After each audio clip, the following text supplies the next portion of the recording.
Hello, and welcome to what's probably just going to be a fairly chill, relaxing Sunday dev stream. And what we are going to be doing today is doing some more work on Streamline. Trying to get the work that we tried to get done on Friday finished.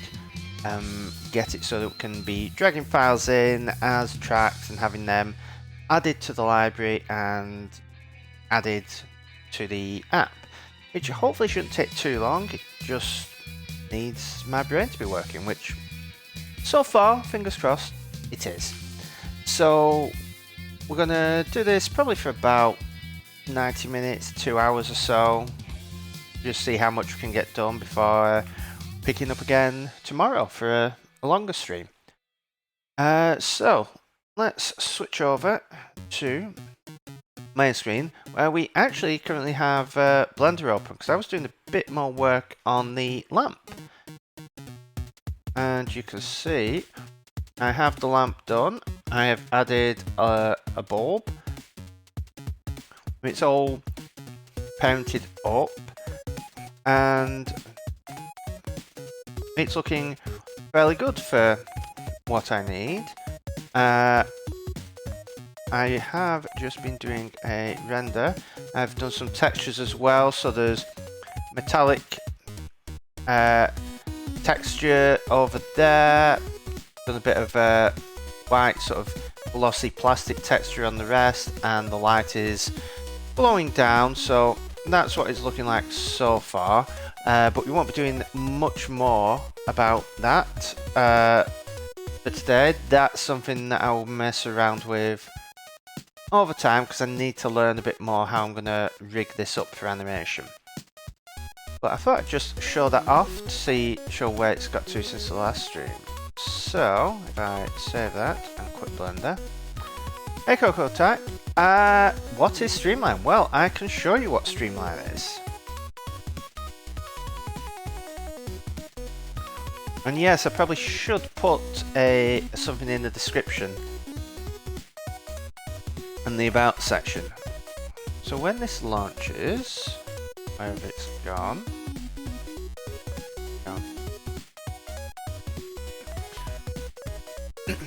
So this is Streamline, and Streamline is what I'm currently calling a music player that I'm building. Now this music player is something that you're just going to drag files into, and that's what we're working on today. But the key difference is going to be these stream things here. And if I open up Photoshop, these are all things from a blog post I was working on. I finally got my review of the Logitech Ergo K860 done. So if I open up the Streamline UI, I can show you what it is going to end up looking like.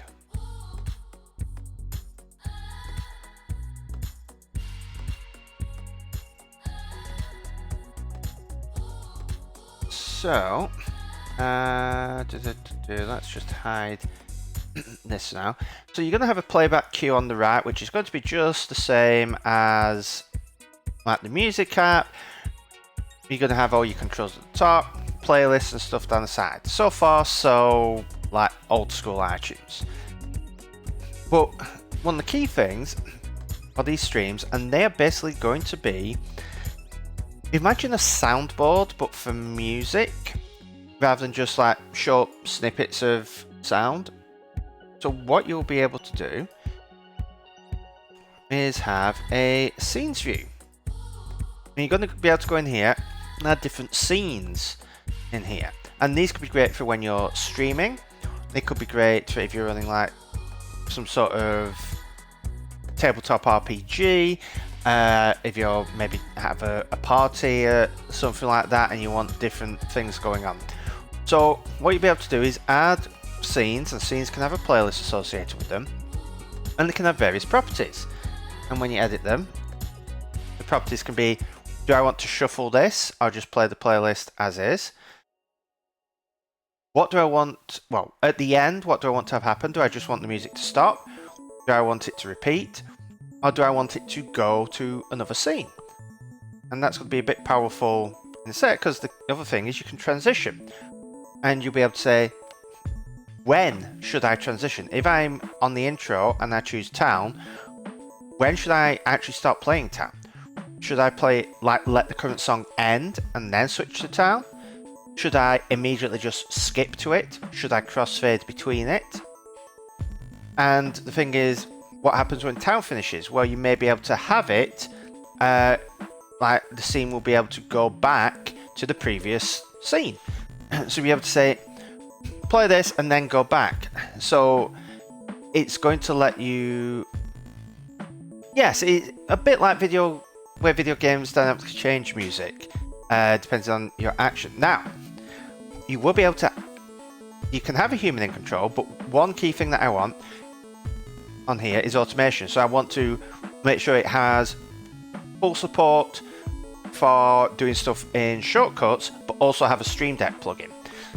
So you'll be able to change it with Stream Deck, but you'll also be able to have automations on it and be able to effectively script it. So if you want like some action to happen and it changes it, you can have that. I mean, in theory, you could have it where you have a stream that is like a work stream or something like that, and depends on what app you're in, you could have a script that detects, oh, I'm in this app, so therefore it's going to switch to the scene, because you want to, you have a playlist for when you're coding, or a playlist for when you're just doing design work or something like that.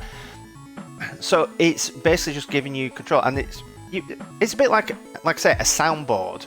But whereas a soundboard is you press a button and it plays a sound and it's done, this is you press a button and it plays a playlist, and you can control how it switches between them and so on.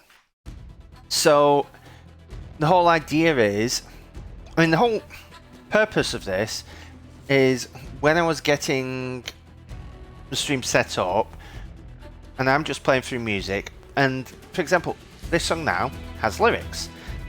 I don't want songs with lyrics playing when I am just doing the start of the stream, when I'm doing a lot of talking. So I want to have an intro that ignores those. So I will be able to have a smart playlist that ignores them, like I have a stream playlist. And these are some of the other key features. So for example, smart playlists. Normally, if you go somewhere like music, a smart playlist, you're filtering all your tracks. One thing I want for smart playlists is you can say, what am I filtering? Am I filtering the tracks, or am I filtering another playlist? So you could throw a bunch of stuff in to a manual playlist, but then have filtered versions of that for certain things, so it gives you a bit more control there. The other thing that is going to be a lot more for, I mean, partially for gamers, for streamers, but it could also apply to many other situations if you want it stuck up on a different screen or something like that, is the playback display, which is what we have here. So this is a very basic thing, but it's going to let the user customize a playback display. And you can set a black background color. Here I've gone for a green that you could chroma key out if you wanted some sort of like curved shape or some image as the background or something like that. But you'll be able to drag stuff on, and where are we? So you can have like image content, a text content in things. You'll be able to set the position and style of these, have certain tags that you can, like for example the text content, you'll have tags that you'll be able to drag in or just have them basic labels, playback bar and so on. You'll be able to customize all that and create a playback thing that you could just display on the screen somewhere, or you can have it where you do a window capture of it and it will display it. You can display it on a stream or something like that, but it's going to be fully customizable. And one of the key things that I want to do is the same system that's going to do this display, I'm going to use to make the display up here. Make that view up there. So it's like, in theory, you should be able to just create that using this.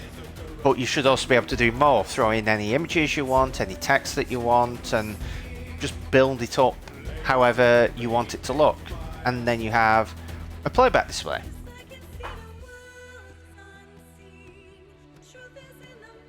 So that's just a feature to make it there. And I think the other feature that I'm probably going to do will be having, ideally, some sort of virtual mic out, like virtual microphone on it. Because at the moment, my setup for playing music on the stream is I have music playing it. I then have sound source, which forwards that to another app called SWB Audio app, which provides a virtual output and a virtual input, and then OBS is reading the virtual input as though it's a microphone. So if I can have this where you can just say it play to a virtual input, then that's great. You can have it playing. So it's basically something where you'll be able to have, not use it for streams, use it for stuff like that, but maybe even just use it as an actual music player. The more I'm getting into it and realizing, well, I'm going to have tracks and playlists and stuff, people may end up using it as their main music player. If, like me, they don't use a streaming service, they just download everything, and they, like the amount of people that just want the old iTunes back, where you just dragged your files in, you ordered them into playlists and stuff, and you just played, and it didn't have all the cruft, it didn't have all the problems. So that could be what it somewhat becomes, but with these additional features.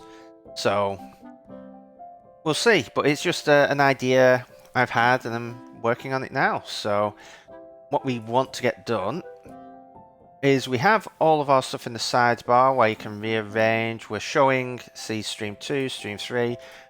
We've got different tracks showing here. You can drag a track from one place to another playlist and so on. And it, do we have, right, we don't expect, like, we have undo redo there, but we don't actually show it. But that is what we've got done, and what I want to have now is the ability to drag a file from disk, drop it in, have it populate as many fields as possible, and store it on disk. And what I'm planning on doing is using something similar to how the music app does it, and iTunes has done it for a long time, where you can have music, users music library, Streamline, in tracks, and then it's going to be, when you add it, if there's an artist, we'll add it to the artist. If we know the album from the metadata, we'll add it to the album. Otherwise, it's unknown album and unknown artist. So that is what we're going to be doing today. Filling all that in. Let's increase font size a bit. So yeah, how are you doing today, Coco Type? Or evening, as it probably is for you.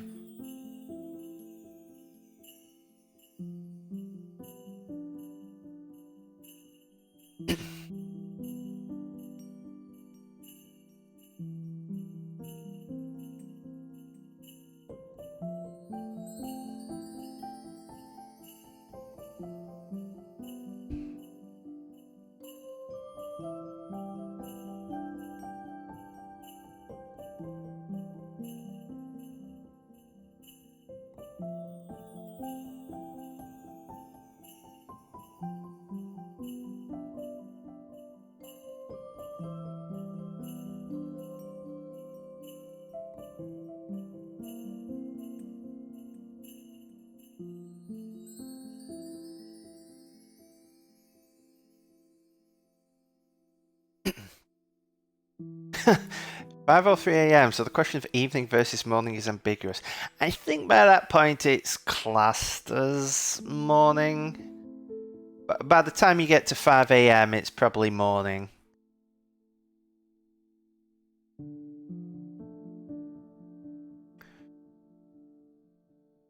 Right, so what do we want to get done here? So we have setup.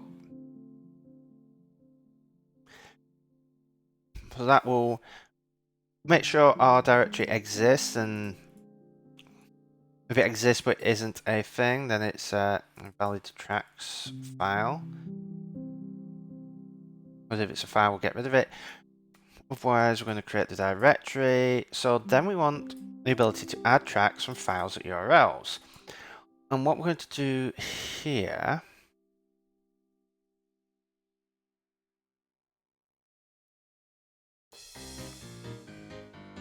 is there a bulk move item. Okay, so there isn't.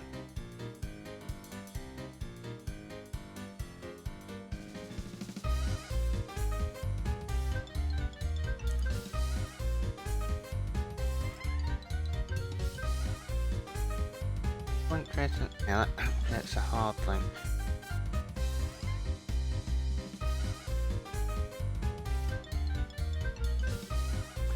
Basically heading to bed soon, but you're trying to figure out how to get book side loaded on your Kindle. Turns out to be less easy than it used to.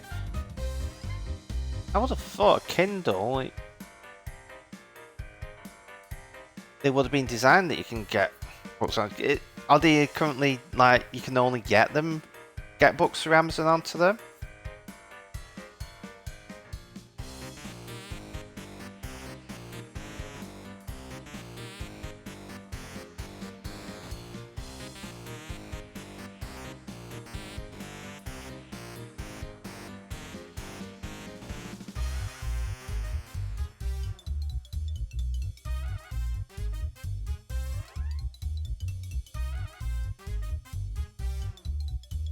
Do this on a time.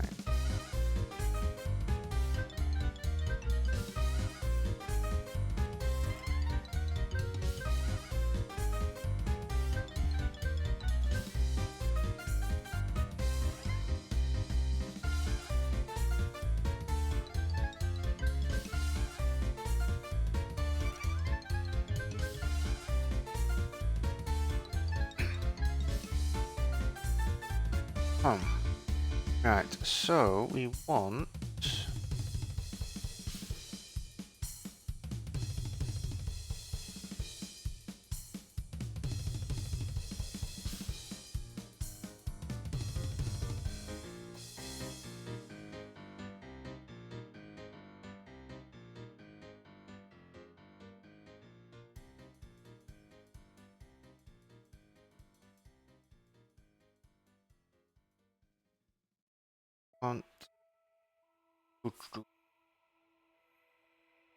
so we want to get information from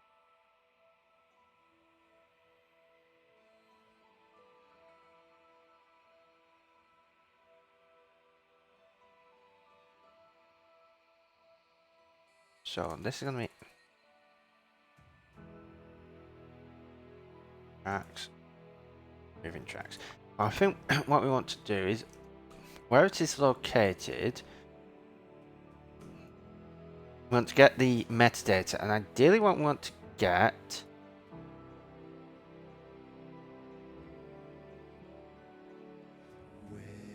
is all the key bits of metadata.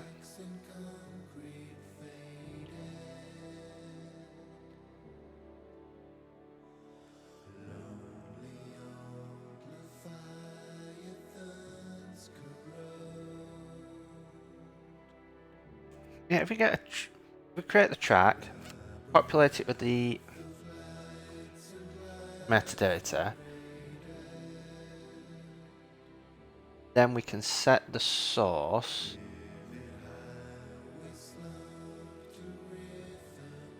Well, then we can copy it and then set the source. So,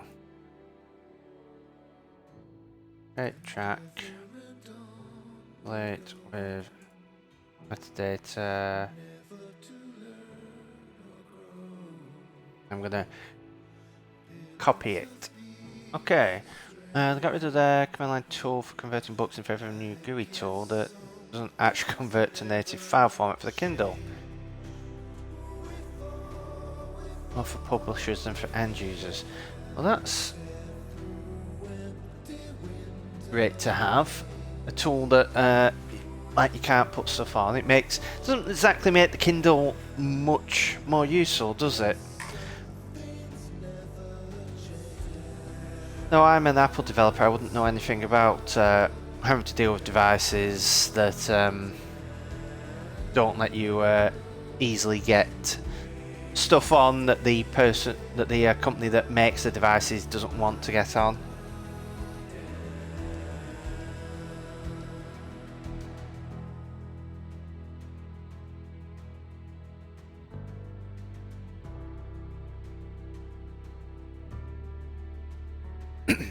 Right, so we want track. For file at URL.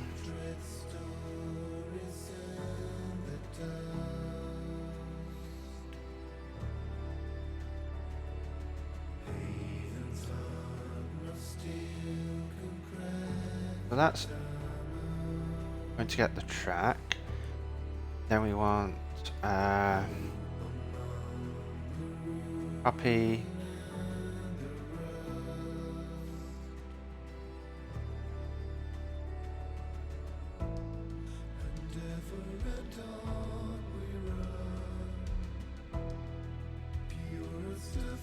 file at URL.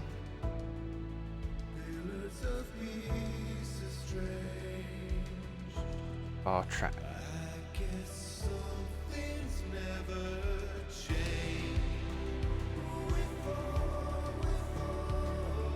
That would probably be throws, because this is then going to do the stuff here.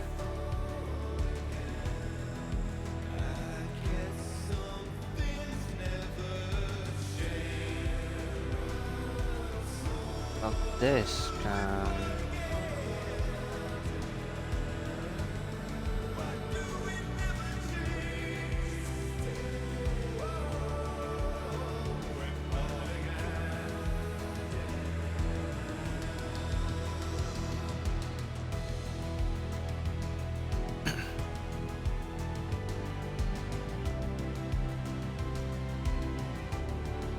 That's a fair point.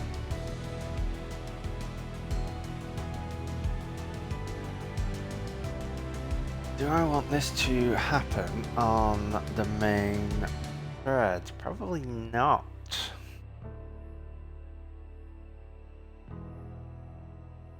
someone's adding a load of stuff, then it's going to be copying a lot, so we're going to want a progress bar and everything.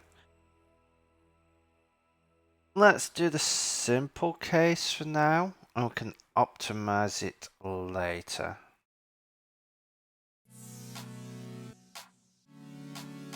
Just get this working so that we can actually build the rest out. But I will add this probably wants to be async.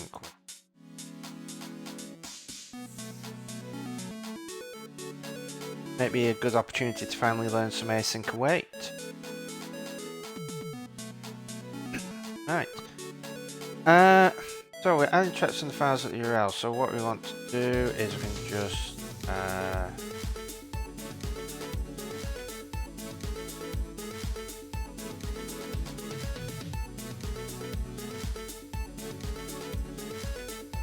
but we're not going to need the throws because let tracks equal. Well, we return URLs dot at and now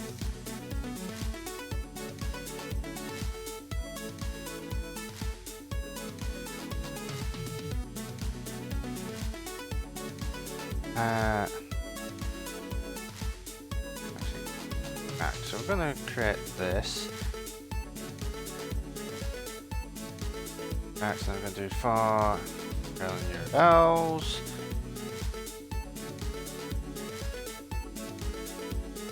Self.track the file at URL.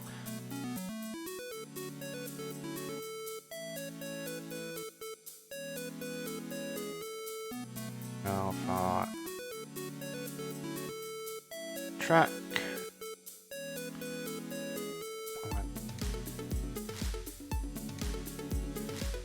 Max.append track or catch.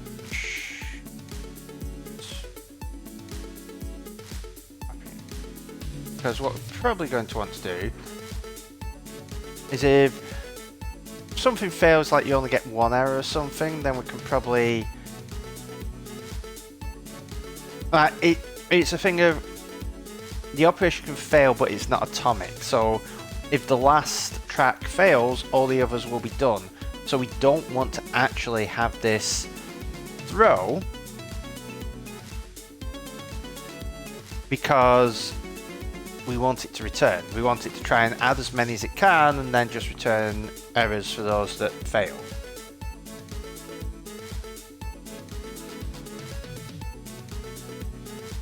But for now, we're just going to do the lazy thing and print out the error. So that's going to add that and that. So let's actually do the copying first, because the copying is going to be the more difficult bit. Sorry, the simpler bit.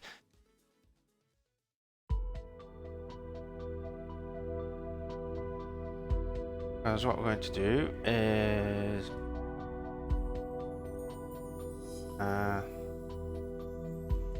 URL for track.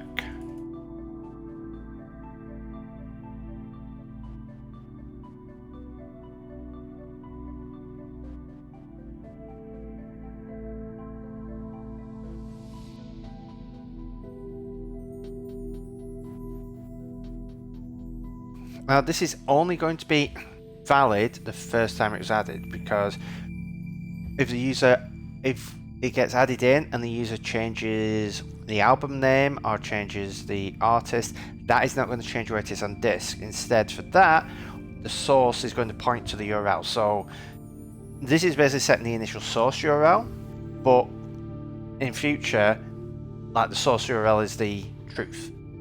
So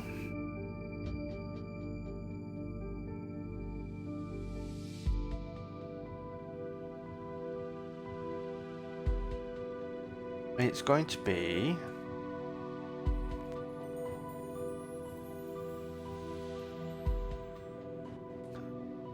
self.base URL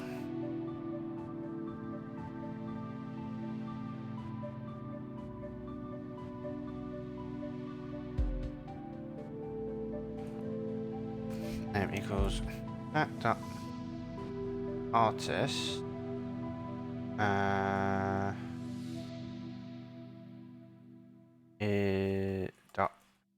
so make sure that the count is greater than 0. Actually, it should be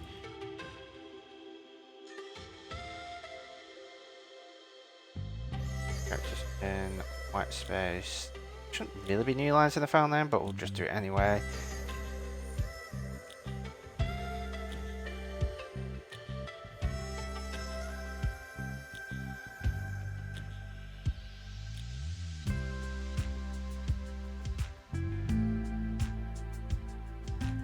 And the artist, or it's going to be unknown artist. And the album name is going to be the same. And it's going to be base URL, appending, path component, artist name, appending,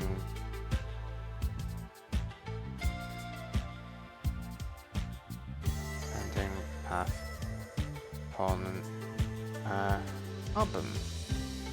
Why is there an error type?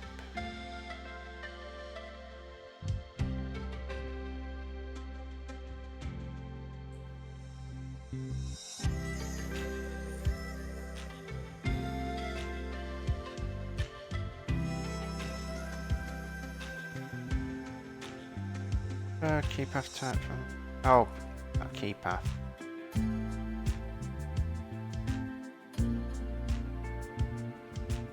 There we go. So we're going to get URL destination URL is going to equal URL for track. And then we're going to try file manager.share.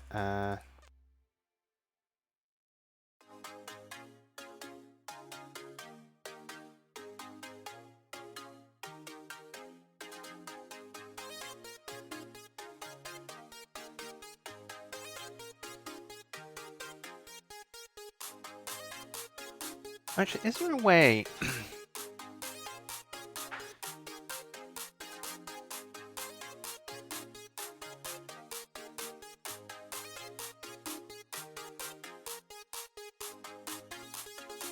There isn't a way to move an item.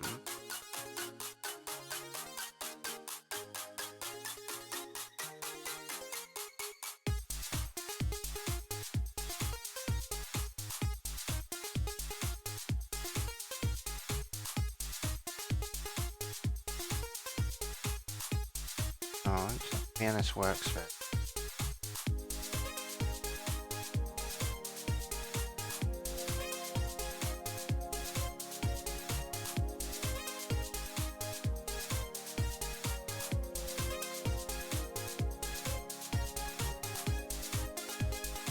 Now, because if it already exists, we just want to shift it somewhere else, so I'll add it to do.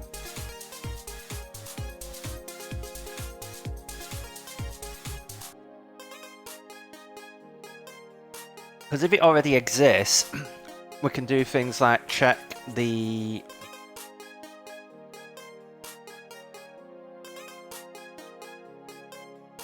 if the file size and the creation date and everything are the same. But if properties of it are the same, we can probably link to the same file. Otherwise, we'll rename it. Or we could just rename it anyway. We're going to try copying the item and then track dot source equals file destination URL.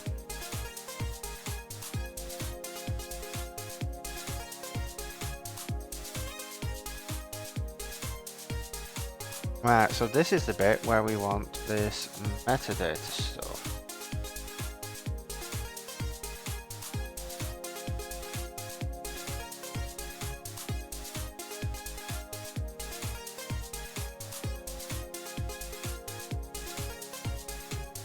We're going to populate metadata from file at URL.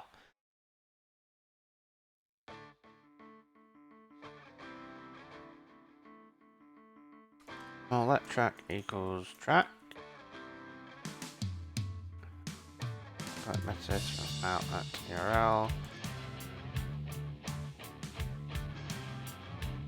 Actually, we don't need that if we do. Okay. All the complexity is hidden away. So we create a track, we populate the metadata from the file at the URL, and then we copy the track in. Okay.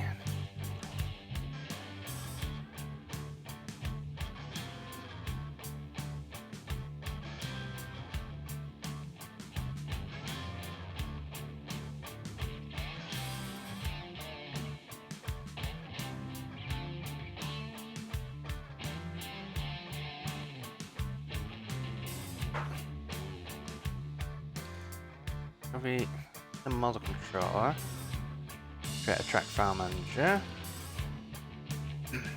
base URL,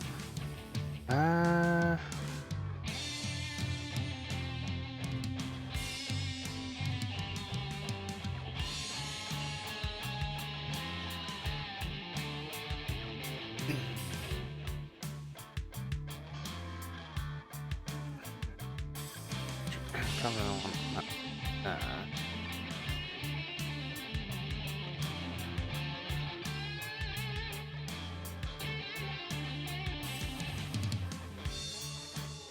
Because we're going to want a URL there for saving and loading.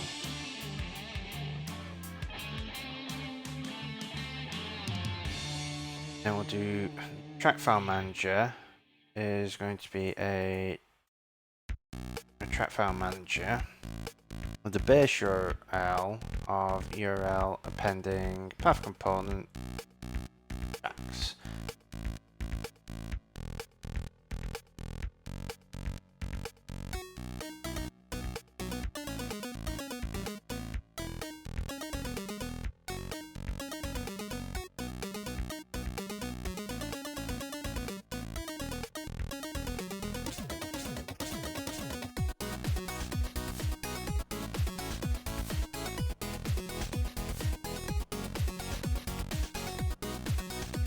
File manager.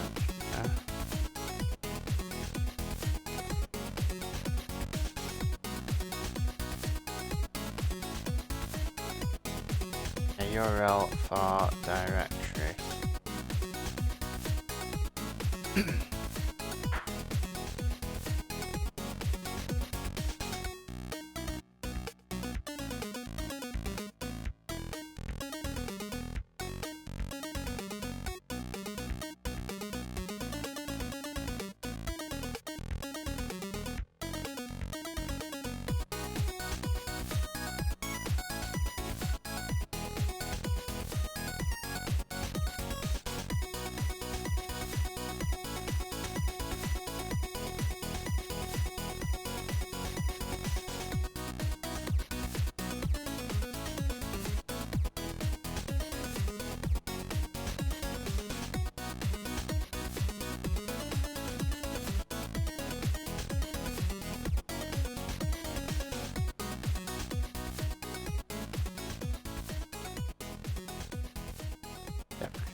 Oh.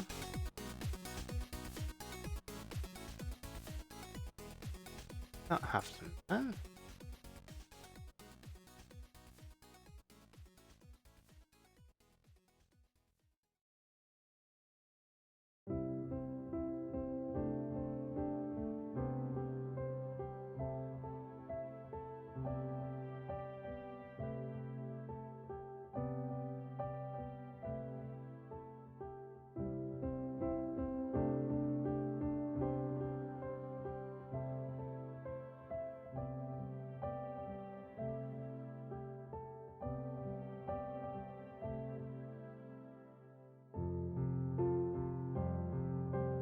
Manager.share.url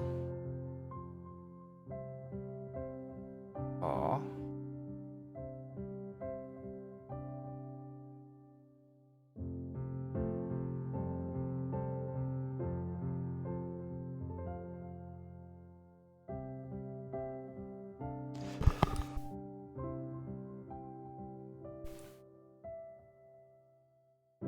stick in you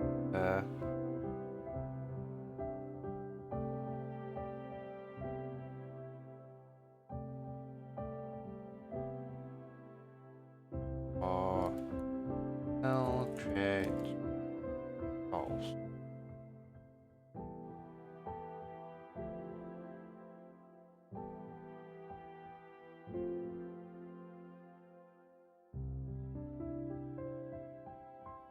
Oh, is it because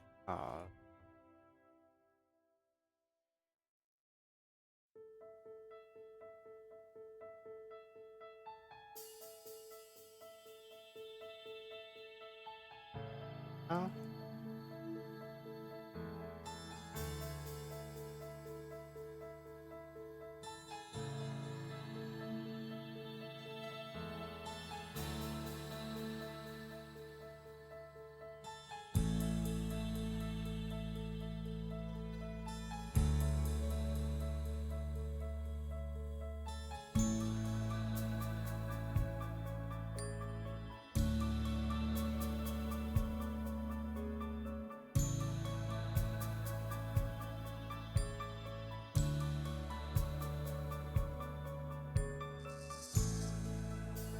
Okay, so why is that not a building?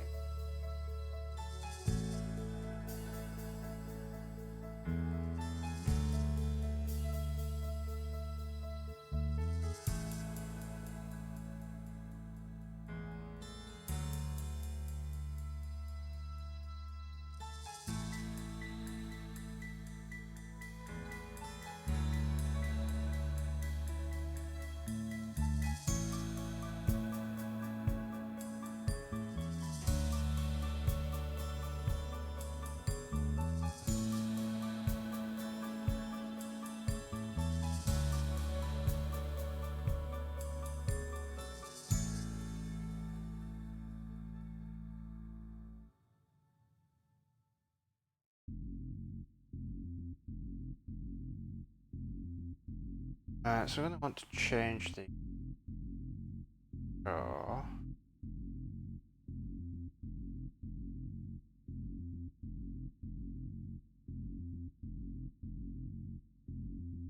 Be able to do.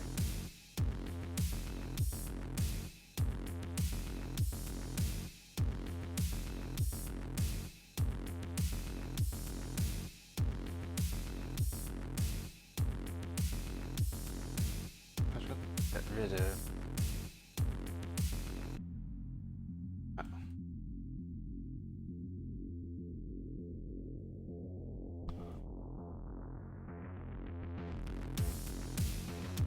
So, have that there. We want to go to the app delegate. Right, so that is where we are creating our window controller and all stuff like that. So, we're going to make that a lazy.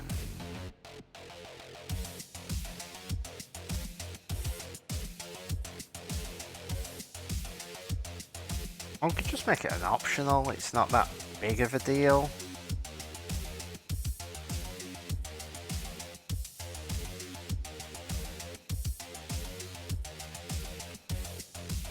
And we can just do application did finish launching, then we set everything up then.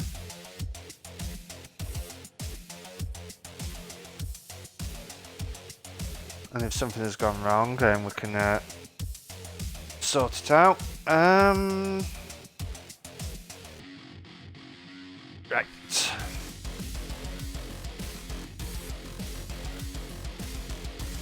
So far, a window controller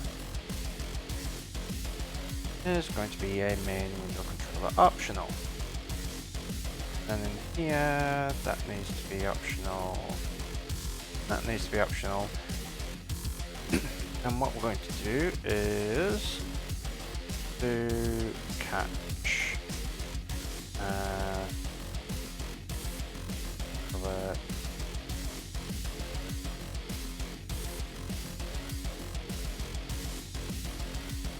error the model.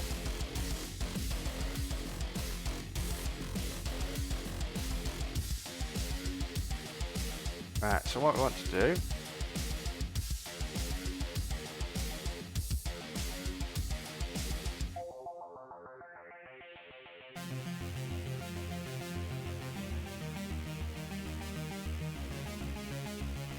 is have our URL, try that, so we want to get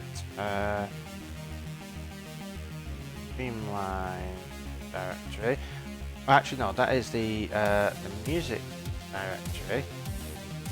Base URL is going to be appending path component Streamline. Got model controller there. And here we are going to that's what main window controller is that is going to be our model controller. So hopefully this all builds. Doesn't. No. Default.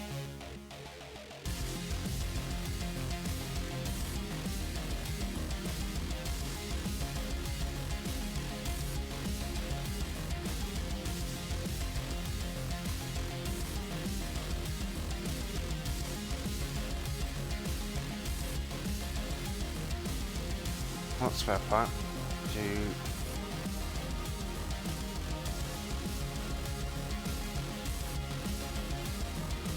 create the track that way. Hey Sinister, Streamline's going okay. We're just getting some of our file management working. So I think the copying should work, it's just hooking it up, and I've just realised the slight flaw in the problem there.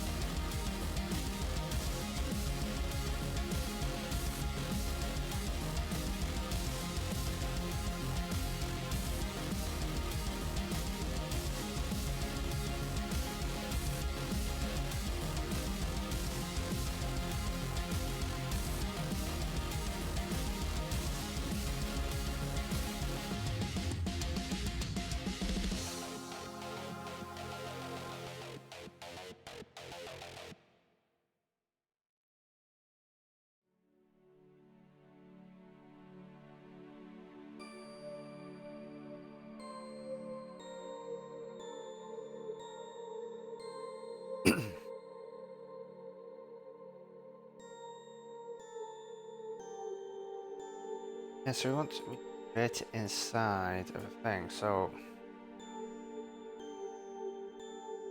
Right.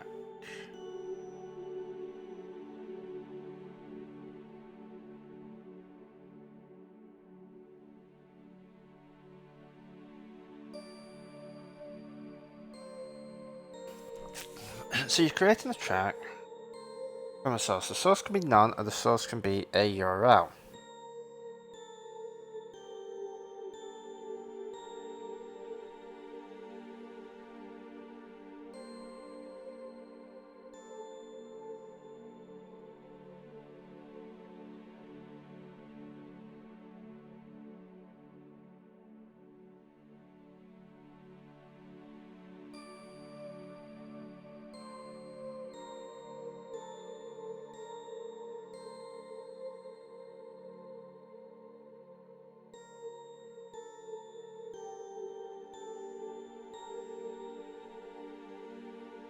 Okay, so we definitely don't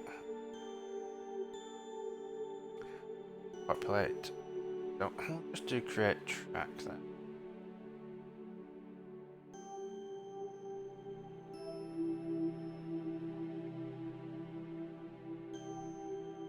Ah.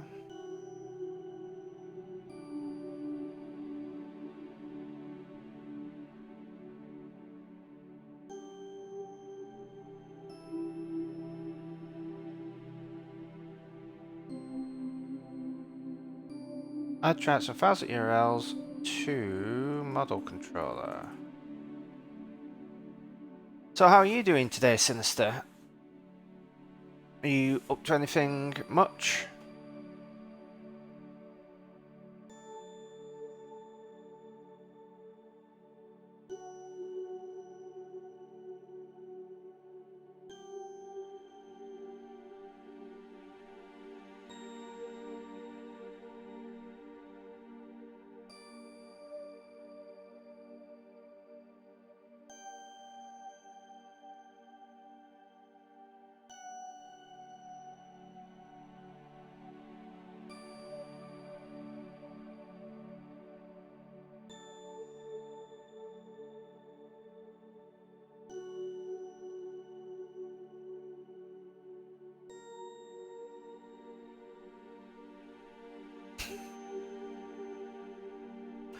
Oh, submitted your second last assignment for the semester. That's good to hear. Hopefully you managed to get through your last one fairly well and get the semester finished with. And then you can get to, hopefully, some relaxing for a little bit, unless you've got exams after that.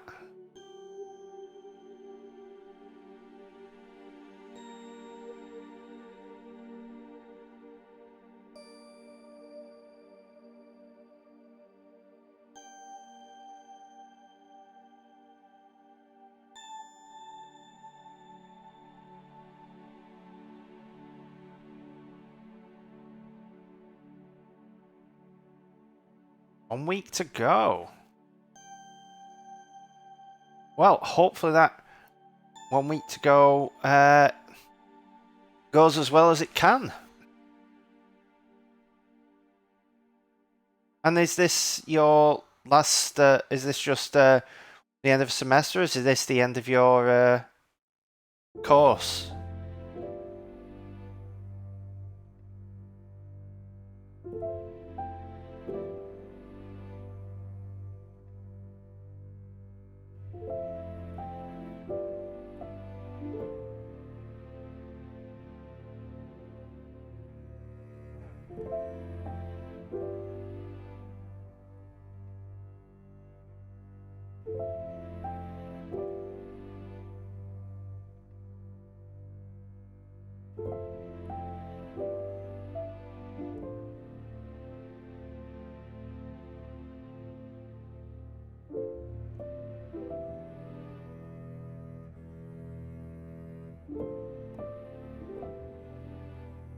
Your third year, you have one more semester after this for your degree. Oof. So, getting very, very close to having to join the rest of us in the real world then, outside of university. So hopefully it goes well. I know that last semester can be very stressful, and there's a lot going on, but the sense of relief once you get that last assignment in or that last exam done is one of the best feelings around. I still remember after my last exam, stepping out the exam hall and just the feeling of relief of I've finished education and walking, and thankfully it was a nice sunny day, so I just strolled all the way back home with a massive weight off my shoulders. So that was great. So hopefully you get that after this last semester and you get that same feeling of relief. And no worries, hope you enjoy the Kurzak jig and all the other Kurzak emotes. Or the Kurzak jive as it is now.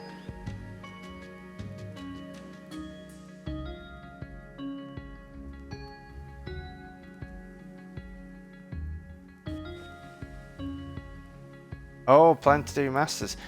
How long is a masters? Because in the UK a masters is basically just your 4th year. You do a bachelor's is 3 years, and the masters you just do a 4th year. But after the amount of work I went through, because computer science, at least at my university, was probably about a third in terms of workload. Like, you had medicine as the biggest workload, then you had architecture, and then you had computer science as the third biggest workload. And it just got to the end and I was at the point where it's just like, I don't want to do another year of this. It's not going to give me that much more doing a master's. I just want to get out there and start doing stuff. So it's one of those things of I've had enough of having to go through all the education stuff. I want to actually create stuff, especially considering that most of what I do today didn't really learn a huge amount of it in university. I mean, ironically, now I'm starting doing some 3D stuff I learned in university is becoming more relevant. Of course, the problem is I've forgotten most of that stuff from university.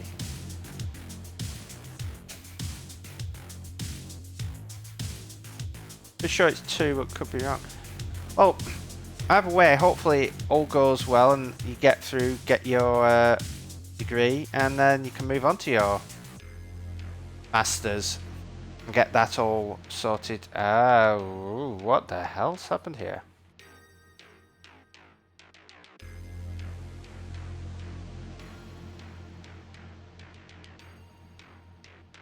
What stored properties are not initialized?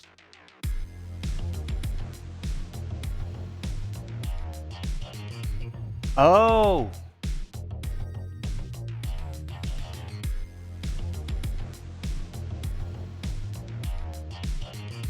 Yeah, I mean, like I say, in the UK, it's usually 3 years for a bachelor's and then 4 years for a master's. The longest one, I think, is medicine, which is like 6 years.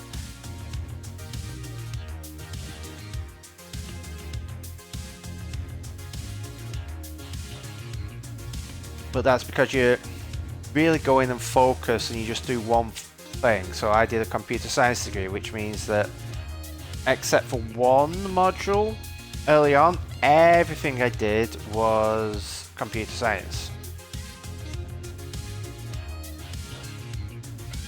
Yeah, medical students go through a lot. Like I say, the medical students probably had the highest workload of any students at the university, just in terms of like the amount of like assignments on top of exams and stuff like that. Architecture students had it bad because they were constantly building models for things, and having all stuff there. And then computing, computer science, it got to the point where a lot of us were skipping lectures, not to like skip the lecture, not do that.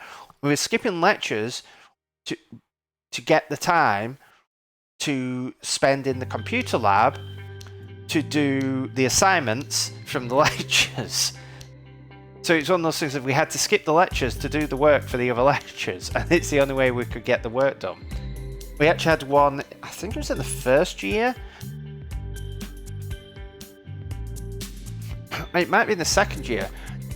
It's a module, and we thought the module may have been over 2 semesters. But it ended up only being over 1 semester.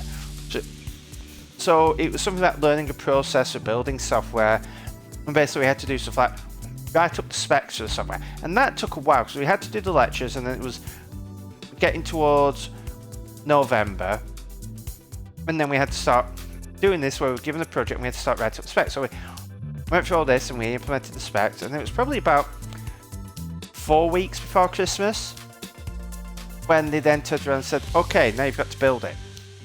We what? Yeah, now you've got to build the software. So we're not just writing the specs, which just take long. You're giving us like 3-4 weeks to build this entire thing. Yeah. Okay, so that was a scramble to get that done. So we did all that. It's like, okay, well, at least this module's done. We've rushed, we've built it all. It's all done. Dead. Okay, and then you've got an exam after Christmas. Wait, what? We had to do all this stuff for the spec, and then you made us write the software in record time, and now you're giving us an exam as well? That module was not, and that module was only worth, well, I think it was 10 credits?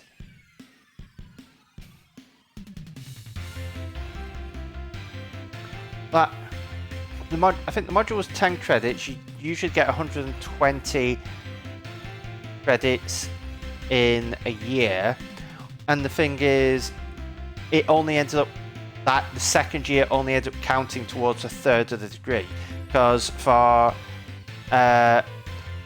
computer science, at least at my university, your first year didn't really count towards your final degree score. Your second year counted towards 1/3 of it. Most of your third year counted towards another 1/3, and your dissertation was the final 1/3.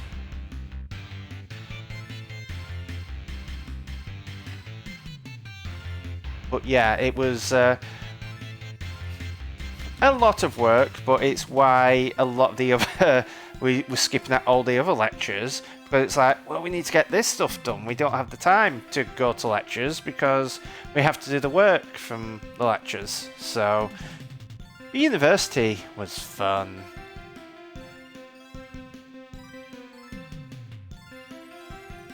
Honestly though, it was a pretty good degree that I did. It was a lot more focused on more practical stuff, and we had some great lecturers, so it was definitely worth doing, even if it did cost a fair bit.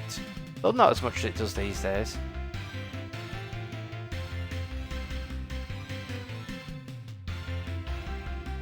My first year, in fact, I may have most of my lecture notes from my first year, so I can tell you what modules I actually had. Because one module we had a free choice of modules, and one module, like the one non-computer science module I took, was actually a songwriting module, which was quite fun. But here we go, university. So Com 1010 was Introduction to Programming, I remember that. Com 1020.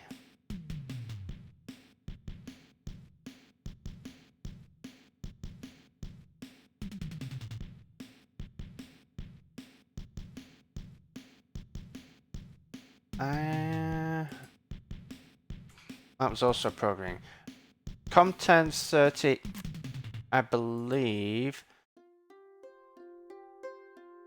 Yeah, so that was software design, which I think this was also software design because you're doing UML stuff.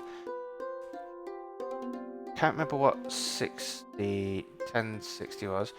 So 1070 was all about audio stuff, like audio processing, like stuff like speech recognition and all stuff like that.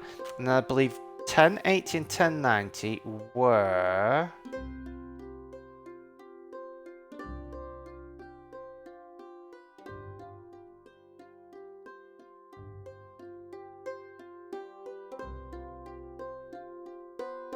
Oh, 10...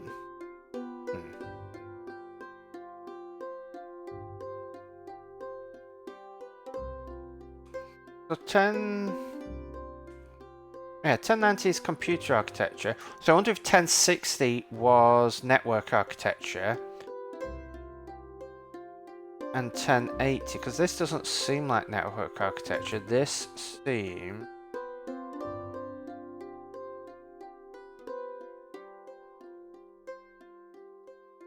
like...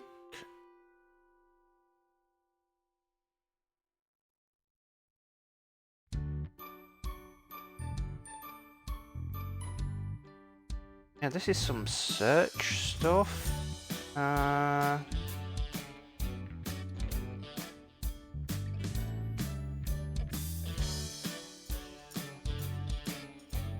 Oh, is this doing traveling salesman? Yes, it will be TS search traveling salesman.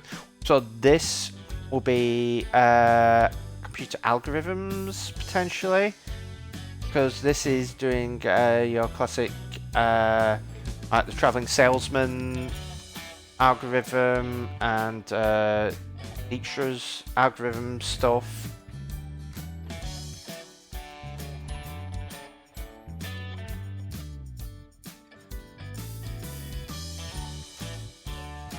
Yeah, so that's speech. So maybe it's 1050, 1060.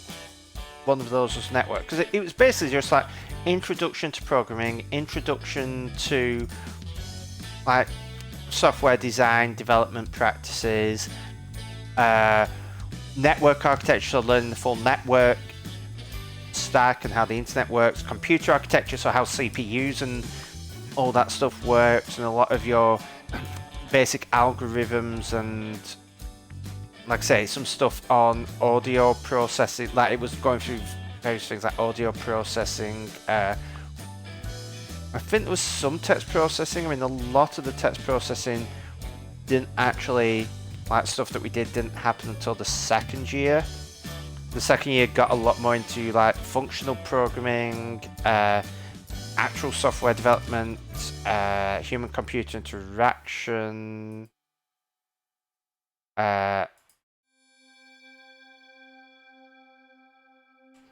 yeah, there was a lot of stuff. There was some stuff like robotics. Oh, actually, maybe first year or second year. One year we had to do module on the legal side of things, so like privacy laws, data protection laws, stuff like that. So yeah, there was a lot going on, and it was all, like I say, pretty much all of it was computer science related. It was, the thing with the first year is it was sort of bringing everyone up to the same level, because for computer science you did not have to have done computing.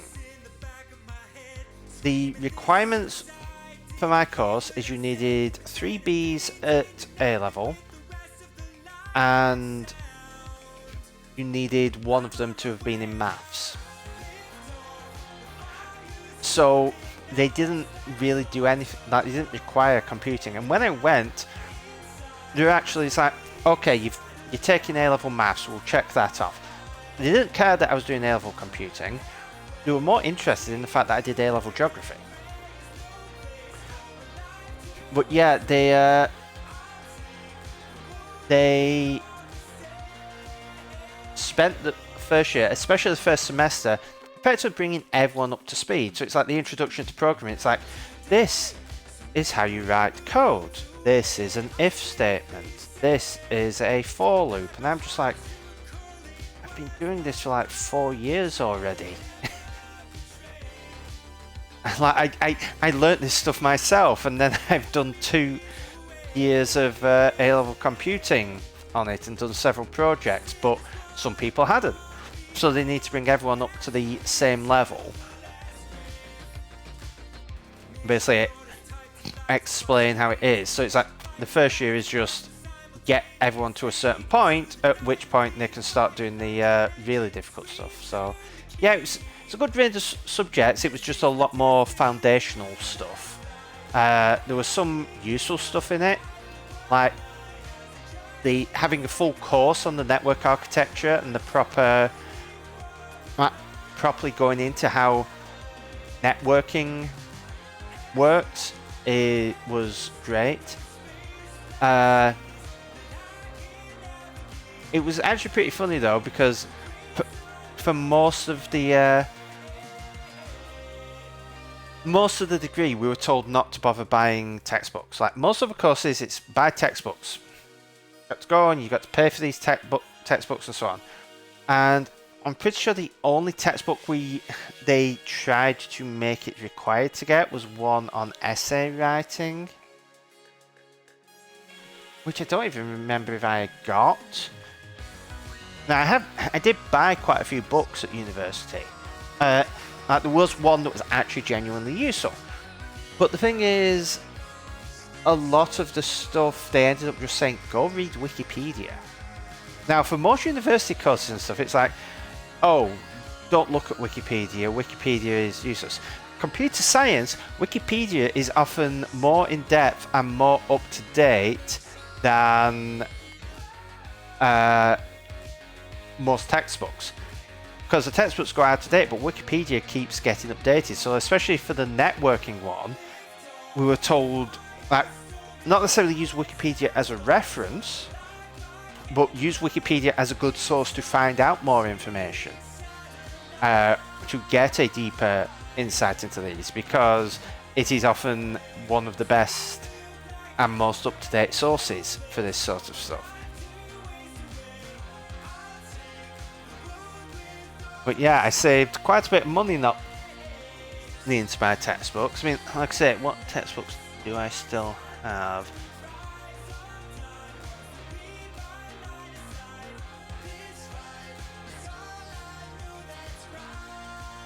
I have a book on Haskell programming, automata and computability, which is a bunch of math stuff, which at some point I really need to go through and read that again. That was the one that was actually genuinely useful. Another one I want to read, 3D computer graphics, which is all, I think I've mentioned that before, it's all how computer graphics actually work and they're implemented, and how do you do shaders and ray tracing, and how do you calculate meshes and all stuff like that. And I think I bought the OpenGL books around the same time, though I've not really used them that much. I mean, one of them is OpenGL for macOS 10, which that's useless now.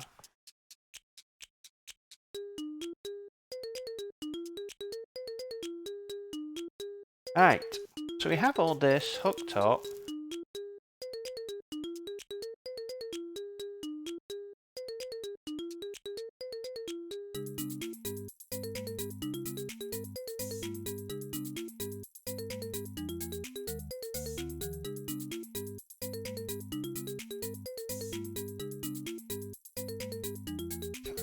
So we've got create tracks, but let's add a nice convenience, which is going to be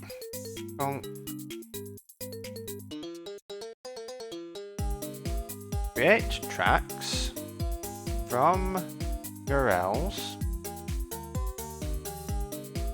adding to playlist, and it can be an optional playlist.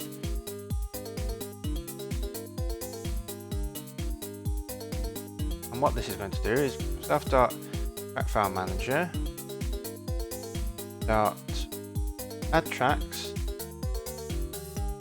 from files at URLs to self. Let tracks equals that.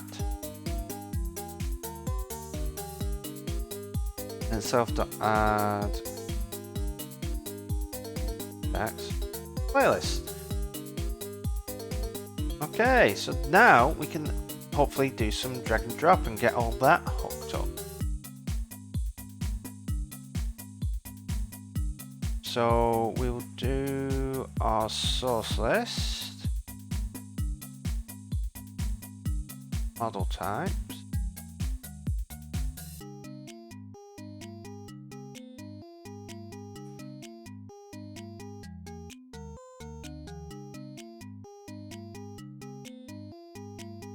can drop URLs,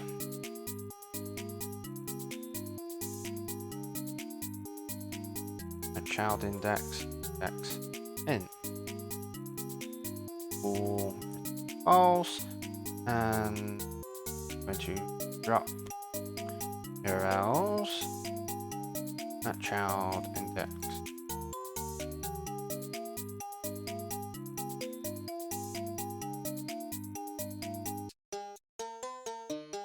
Yeah, I'm going to return false.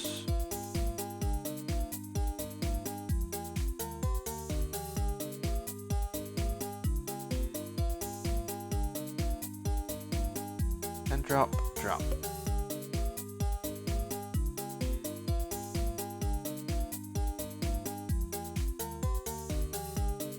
Right,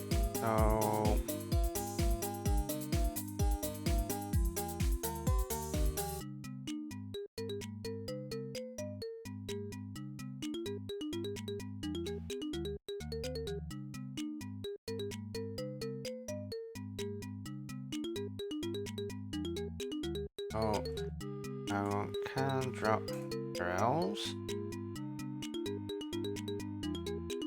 I'm going to guard index is equal to -1 and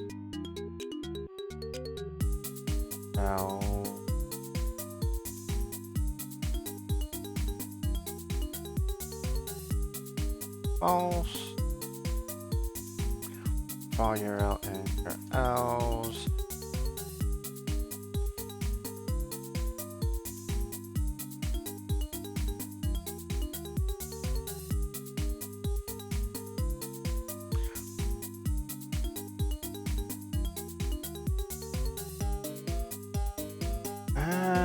To do mime.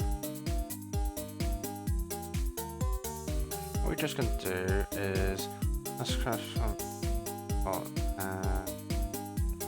valid types before or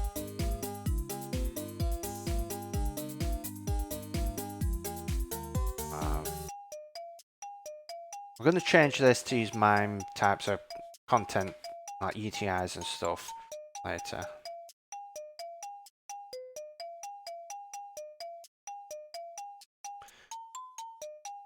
Valid types and dot path extension.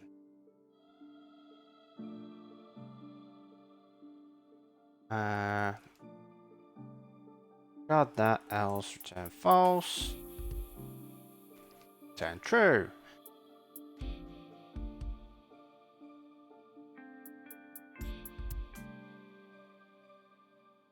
And we're going to guard self dot can drop URLs. So let's just double check.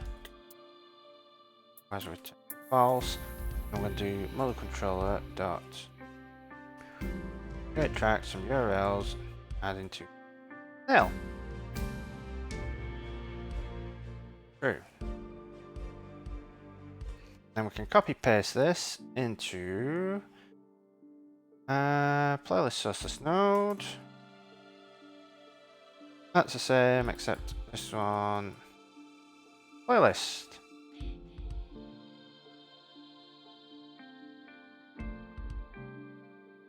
Alright, let's build and run and see what this does.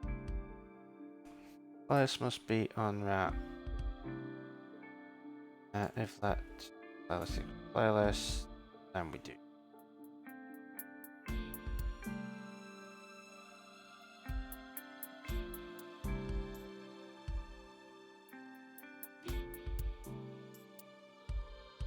Right. So I believe over here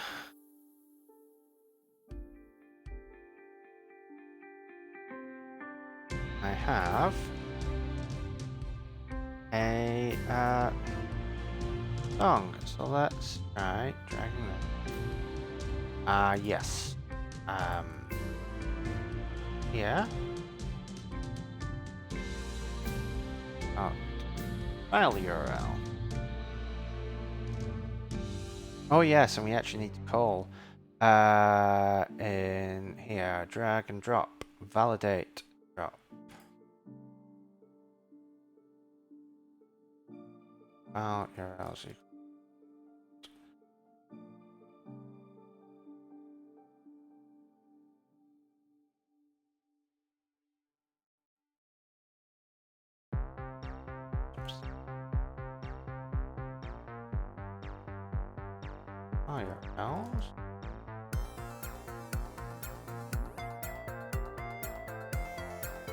Types and file URL.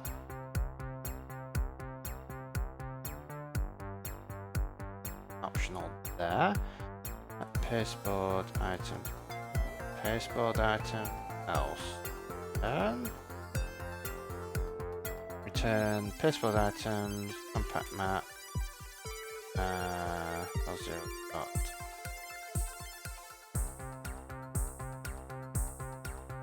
Div type, file URL, and then it's URL creator page.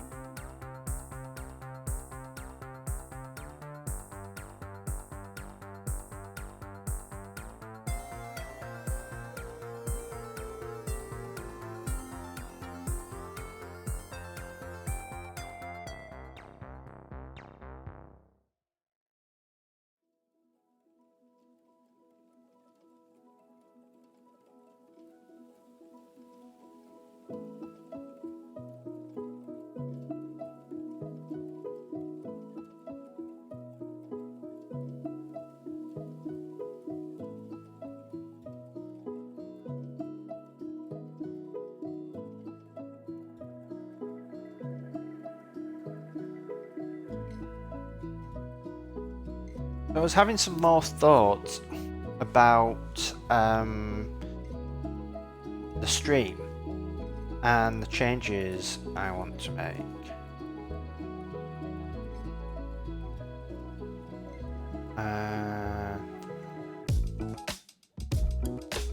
And the design of the spaceship. And I realized that the design that I came up with may not work. So if I bring this up,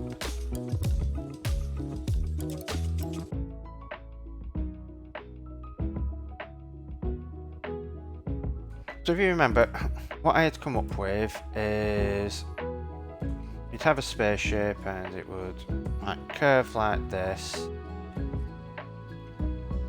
go there.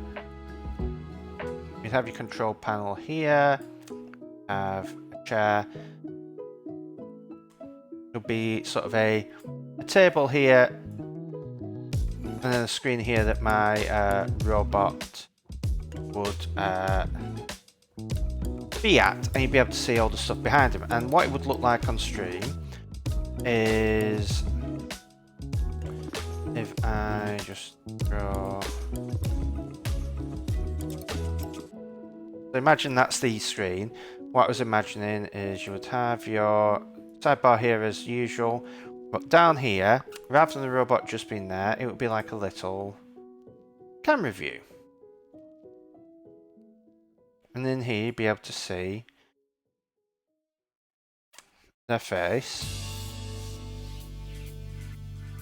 but you'd also be able to see behind them all the bits of the controls and stuff like that. Now the problem with that is that you're very limited in what is down there, and if something happens, like I can't really move around the stream, can't really interact with me too much. So what I'm thinking is what I need is a bit like Dog Swift, a bit like Gwilym, have a projection effectively, and rather than my character being like just on a thing, have the projection and they'd be able to run around the bottom and do things. And I was thinking, how could I do that? So I still like the idea of this stuff here. And what the idea would be is I would have a separate room. And you would be able to just go into the room and it would just be projected. And if I wanted to go back to the main thing, I'd just literally walk off the screen into the other room. I mean, another option is rather than a room, I have this here and the camera is sort of facing this way, but when I want to go over here to see the projection, it will rotate around. So that is an option. So I'm in here and it can just rotate around. But I think what I need is the whole projection thing. Having another room means that I can keep everything in front fairly clear. And I can also go back into here when something happens. The only downside is that if I have this, then the whole thing of going to like another planet or something kind of goes out the window slightly, because, well, there'll be no windows to be able to see. So it's something that can be done. Well, that's what I'm thinking. The viewport is part of the world. So I'm thinking either the viewport is here, sort of... viewport is sort of here on the wall, and I'll have a button that can rotate the camera around to it, but then I sort of have to block this stuff out. Or there's a door here and I go through and it is a separate room, a bit like what Dog Swift have. Or it can just all be part of it and this just extends a bit more or something like that. But yeah, I think having it as part of it would work. I think the key thing is, like I say, you'd be able to interact with me, but the whole thing of having the outside change only works when I am in this area here. So we'll have to see how that would work. I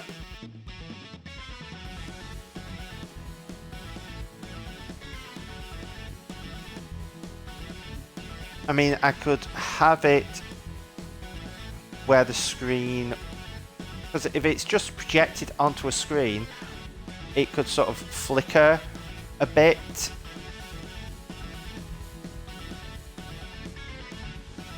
Like sort of flicker and go to do something else. Plus the problem there is,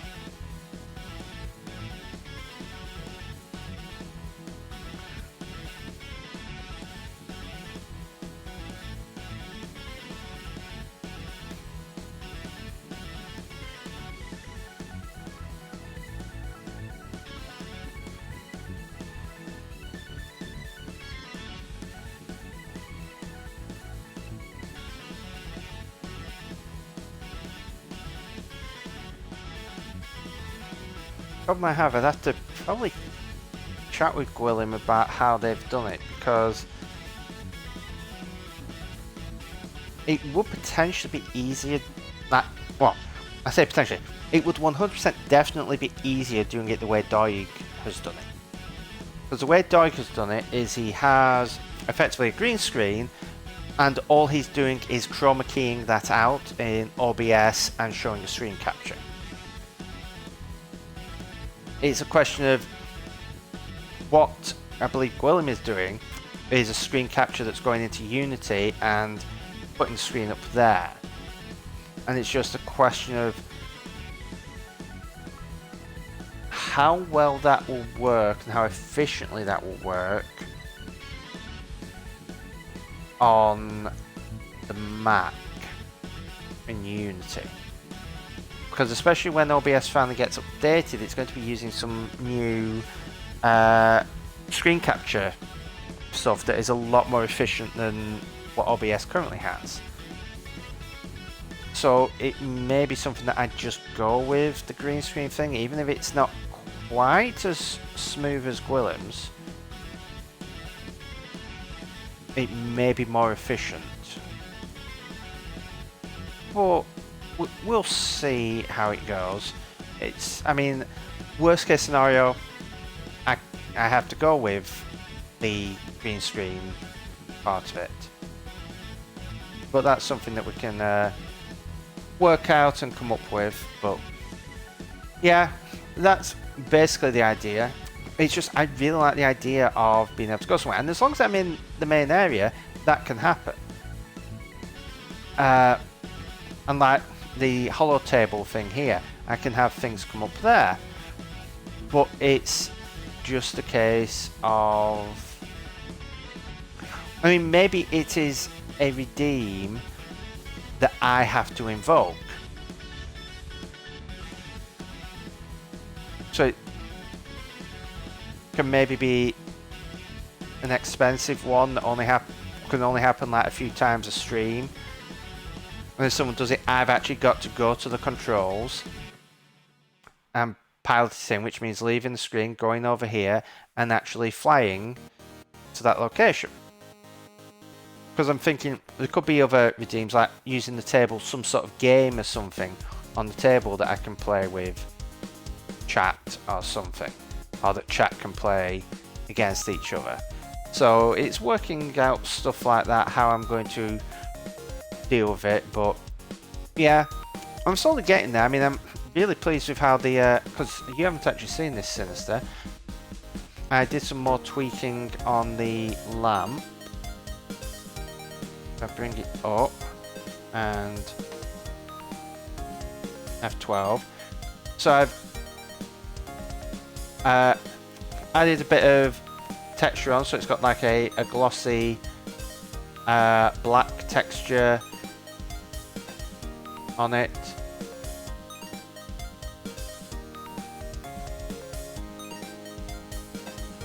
I've got the lighting and stuff.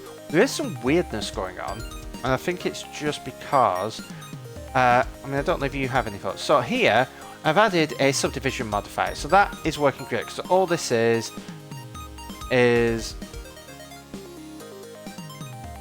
I've basically done this. I've removed the bottom, and then I have given it a solidify. So actually,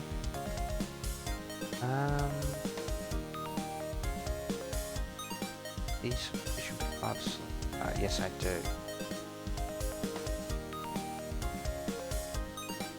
But up here, so this is basically just a cylinder that I have tapered in a bit. Like if I go into edit mode, cylinder that is tapered in. Like tapered in, extruded, tapered in. But if I add subdivision surface, I don't suppose you have any idea what is going on there.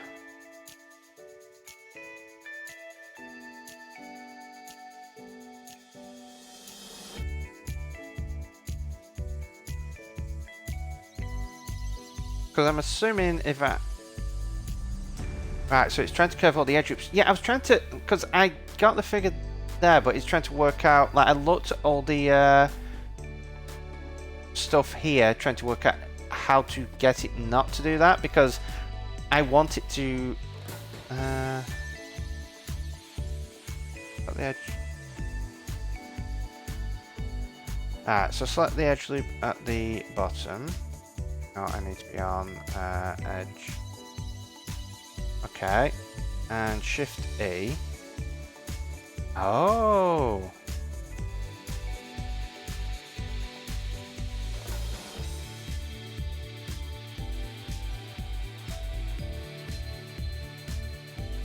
So what exactly is Shift E doing?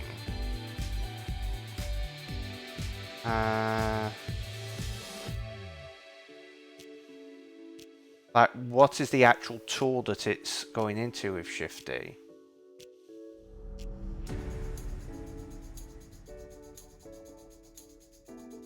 Okay, so it's increasing the mesh.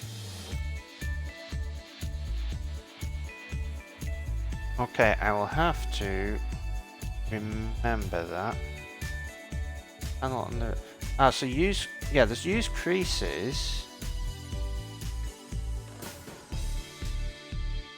Okay, and you've got creases here. Okay. Where is bring up Coppice. Blender. That's not Blender. Blender. There we go. Modeling.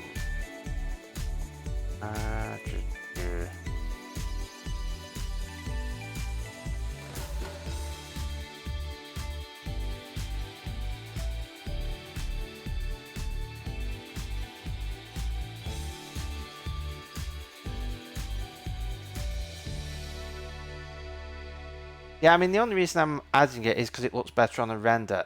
This is, I mean, as it is now, it's probably more like polygons than I would have for what I'm doing. Like, I wanted to do relatively low poly stuff.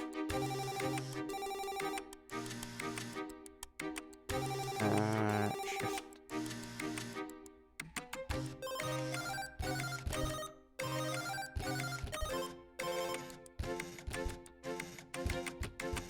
Okay, that'll do.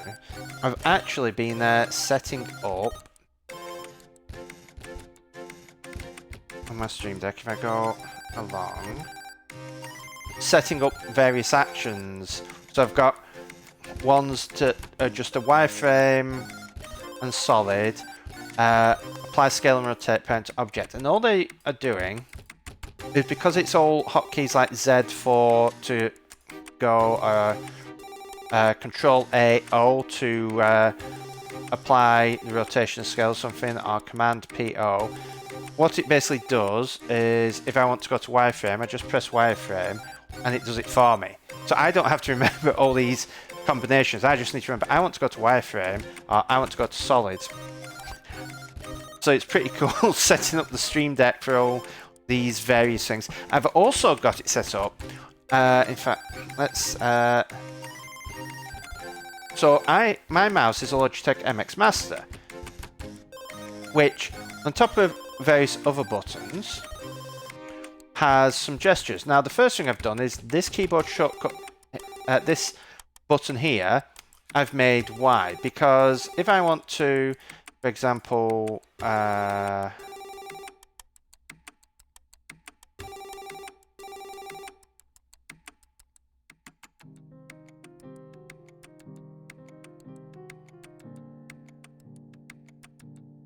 because I'm in edit mode.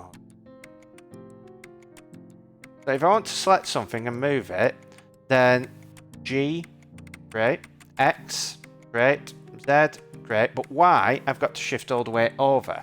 So what I have is that button on my mouse is Y, so that I can G, and then I've got a button so that I don't have to move my hand to get to the Y key. But for the gestures,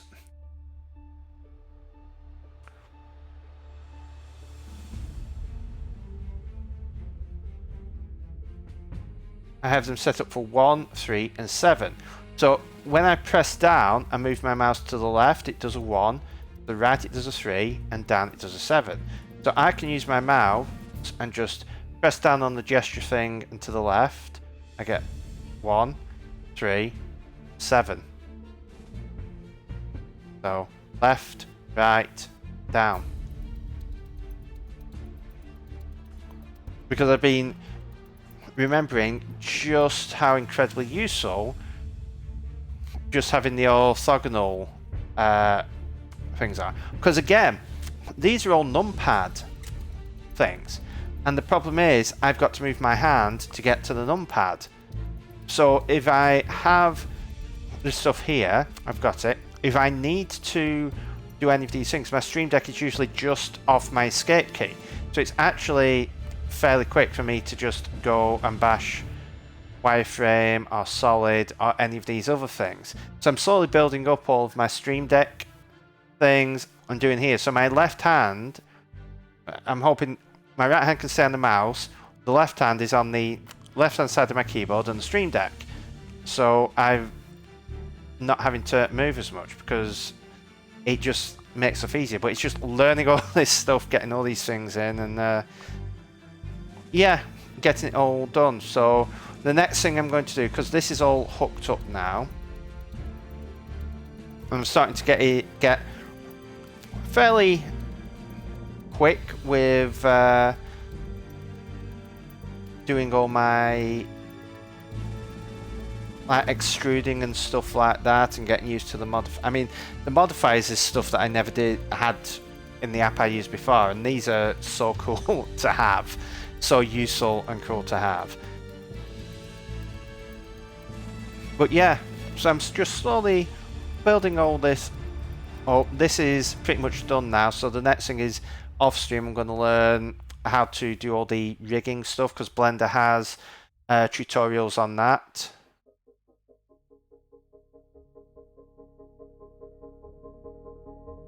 Yeah, there's so many good ones. I mean, so far the only ones I've really used is Solidify, Subdivision Surface, Mirror, I think Shrink Wrap, Boolean, and I think I've used Bevel, but I've also used the Bevel tool, so I can't remember which ones I've done.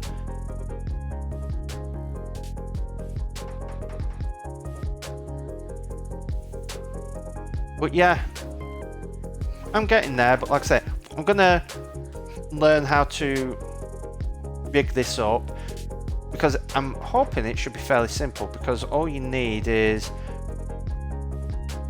like that is going to be a joint that can rotate back and forth, that can rotate back and forth, and that can rotate back and forth. So it should just be like joints that let these move around, so then I can actually do it relatively simple. But it's just these are all different objects at the moment, so it's working out stuff like, do they all need to be the same mesh for that to work? I presume not. I have parented them all correctly, so like that moves the whole thing, that moves all that, that moves that, that moves the lamp. So it's all parented up, but it's just getting that. But I'm going to do that off stream because I need to look at some YouTube videos for that. But yeah, once I get that rigged up, then it's playing around with animation and stuff and then rendering it. And then I think it should be a bunch of constraints. Well, I'm going to have a look because there's a bunch of like videos on YouTube, but it's just going through all that and then getting the lamp just jumping around, like just initially static thing, just bouncing up and down and up and down, and then once I've got the path going, I do the rotation on it, and once I get the rotation on it, then I start doing all the tweaks of animations of all the bits and pieces there, and then get it rendered out and see what that's like. And then I think at that point it should be good enough to do, like, start building out what I need, because for this, I mean, I'm pretty happy. This looks like an actual lamp. It's probably missing like the spring tension stuff in some places, but for the most part, this looks like an actual lamp that could exist. So if I can model that, I should be able to model pretty much all I need for my app, because for myself, because all it's going to be is a bunch of cylinders and cubes and spheres and stuff that is just going out at like extruded out and so on. So it shouldn't be anything too difficult, really. Nothing more difficult than this, so it will be fun to do. But yeah, so let's have a look here. So we want our file URLs. If file URLs.count is greater than 0, and we can drop the file URLs at index.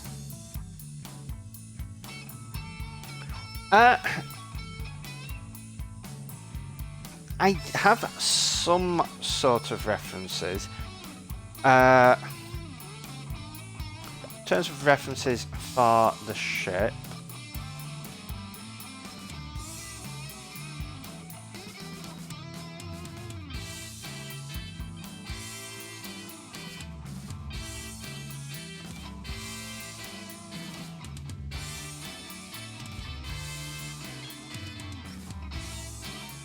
so the Orville is a very good thing. I'm wanting something fairly light, so I don't want like the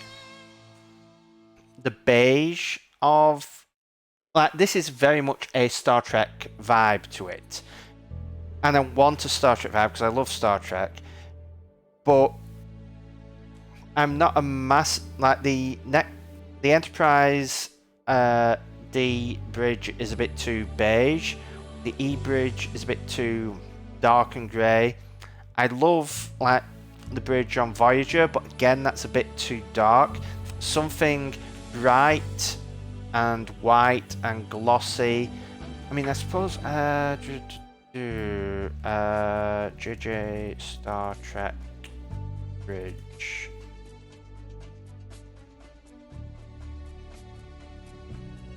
Yeah, this is again probably fairly good sort of idea where it's nice and bright here. So yeah, we'll see. I want something bright and simple, and this has some very nice geometric shapes, but I'm thinking sort of I literally just on this middle mouse clicked and tried to move to try and rotate the viewport in Blender for this. Basically wanting it, if you imagine you have sort of the screens going around, and then you're going to have sort of a console panel going around there and a chair that sort of moves around on the rail. I mean, another sort of inspiration where sort of the chair on the rail comes from is WALL-E. I mean, in a sense, you could say, what is the inspiration for the colour scheme and everything? It's Eva from WALL-E. Sort of glossy whites and blacks and that sort of thing, but a more angular version, in a sense. But yeah, something going along there. So yeah, I'm probably going to play around. I need to download PureRef because I asked Kurzak what she was using, and she said PureRef. So I'm going to do that and build up a board of various reference things to get some ideas. But yeah, a sort of Star Trek-esque, clean, futuristic look. I'm very much a fan of positive sci-fi. So any sort of positive sci-fi stuff, I'm always going to be going for stuff like that. But I want it nice and bright, In terms of like, I need to work out exactly the colours because my character is sort of like a whitish grey, and if the background is similar, so I may actually have to dim it down and make it not as bright and make it a bit more of a grey thing. But I definitely think greys and blues. I mean, if you've ever seen Star Trek Voyager, that's very much greys and blues. It's just a bit darker. So maybe the background would be like darker, maybe mid greys and blues, whereas my actual robot will be very much a light grey. Just to get a bit more contrast between them, so the background's a bit darker and then the character is bright and stands out a bit more. And it also means that any sort of screens and stuff can be a nice blue, like my character's screen. So it's probably going to be like the way I'm going is sort of like white, grey, and blue for everything. So very much a futuristic thing. So whites, blacks, and various greys, and then just blue as sort of the accent in there. I think a lot of this in terms of what I'm doing in when I'm painting models when it comes to colour is I think about what sort of colours am I doing on various models. So like when I paint I can actually show you some examples, because if you go to the Games Workshop website,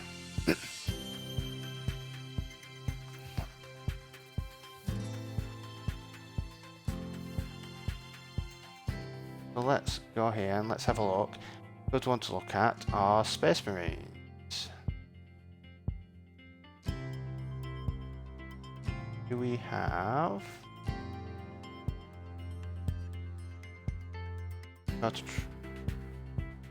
Primary intercessors. Do we have...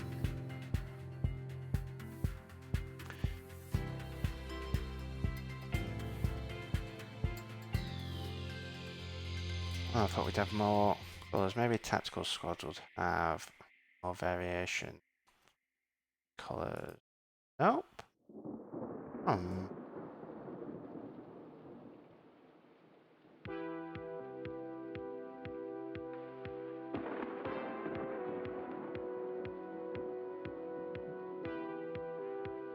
Okay. Well...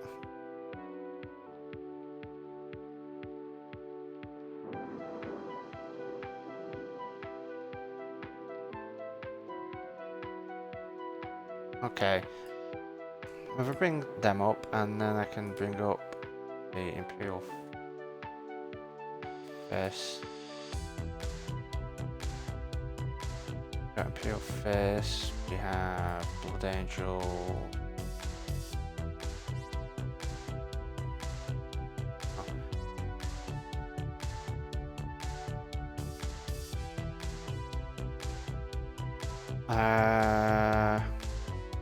White Scars.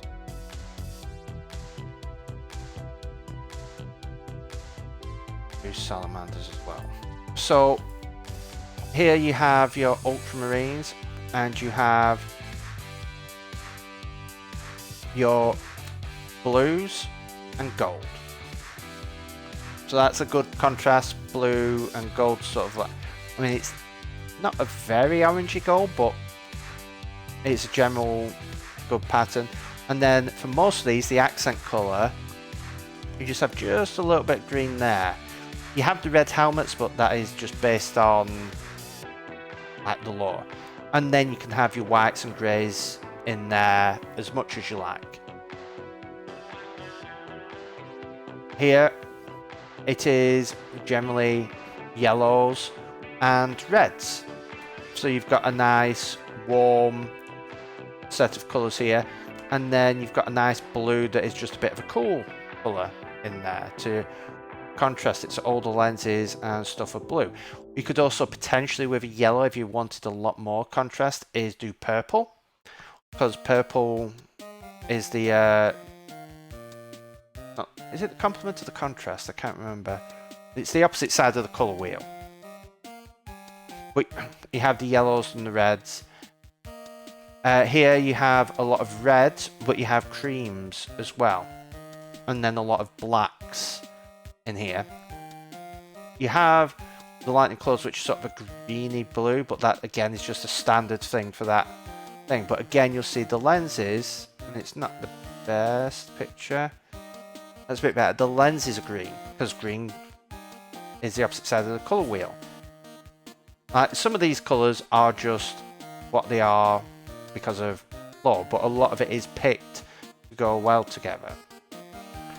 White scars. It's primarily white, so you can get away with a lot, but there's a lot of reds and yellows as sort of like accent colours in here. The white is very much a warm white, and these are all very warm colours. There isn't a huge amount of like cool looking colours in here. The blade has a little bit of a blue sheen to it. Salamanders, again, you've got your greens, and they're contrasted with the reds and oranges. You have the orange sort of muzzle burn over here. You have the golds over here. So it all balances out, but then you have all the blacks toning everything down against the bright greens and bright. So it's you sort of think of, you have colour, you have like your main colour, you have a secondary colour, and then you have like an accent colour when you're doing your models, and then you can throw in as many like blacks and greys and whites and stuff as you want at that point. I mean, sometimes they may all be white, they may all be black, and you just have little subtle accent colours. But for example, here if you had a helmet, you'd probably do the lenses red. And then you've got to think about, do you do cool or do you do warm? So you can do cool white or you can do warm white. In fact, I should be able to show you the difference between those. I'll go here.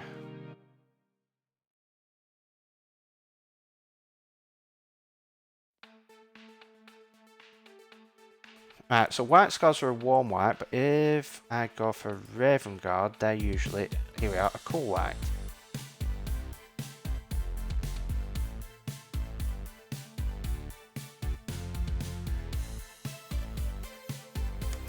So this here,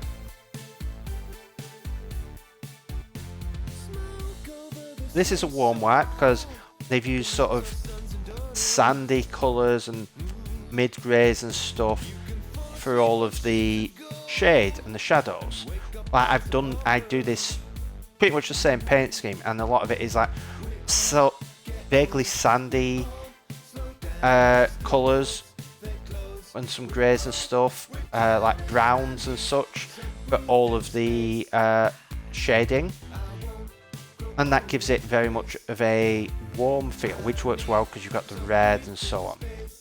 But when you're going with black, you often want a blue. So these are all like blue greys and blues and so on in the shading.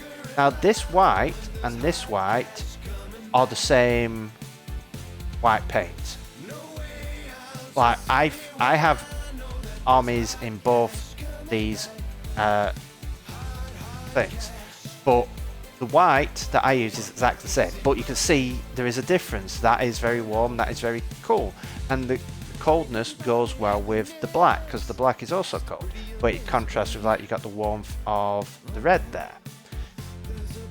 So it's just sort of learning that whole thing of, you want your primary colour, you want your secondary colour, and then you can have as many greys and blacks as you want. Now on the stream, I've got the green, and then I've got just greys, and then my character's blue. Now I'll probably redesign a lot of this because I'm doing more than just Coppice on here. It'll probably rename it from the Coppice dev stream. But it's just the whole, I'm going whites and greys with the accent of blue. And the thing is that accent colour can change. Like if someone raids, the accents can all change to red. Or when I go into my angry face, then all the accents can change to red. when I go to sleep, all the accents can dim down.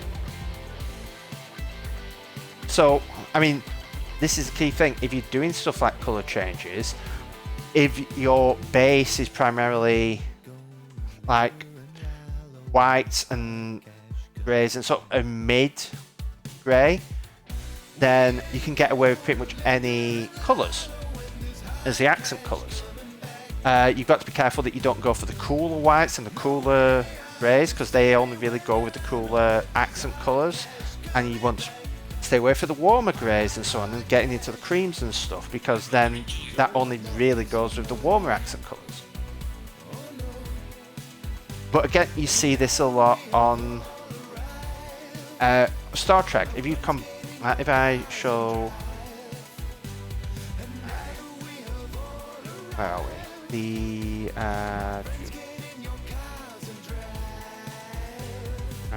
the bridge.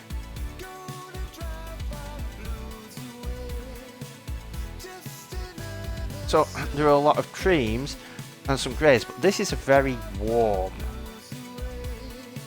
look. I have these little bits here that are just little bits of coolness, but even the light up here is kind of warm. Again, you've got these little accents of cool color here, but it's primarily warm browns, warm greys, cream and red and so on, and it's very much a warm interior.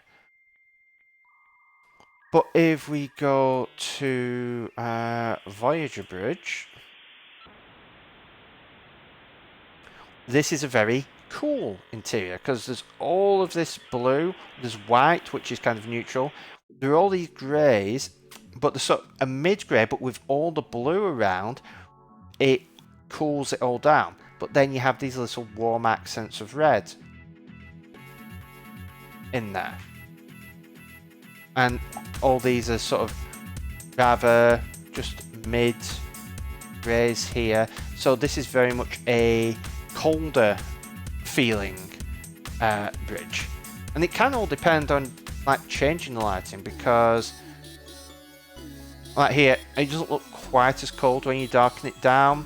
When here you remove the blue lights, it's still cold, but not quite as cold as this.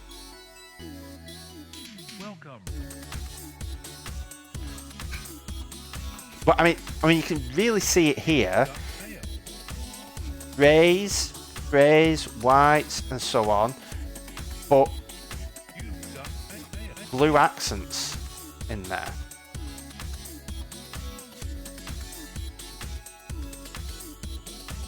So yeah, that's probably what I'm going for. And the reason, if you've ever seen Voyager, when they go to like red alert, it really does change it, because they're basically changing the accent colour. And the reason a lot of these are fairly neutral greys and stuff is because when they go to red alert, it changes the accent colour, everything becomes a lot red, because all the lights go to red alert, which increases the sense of tension. So it's pretty cool how it all manages to change over like that.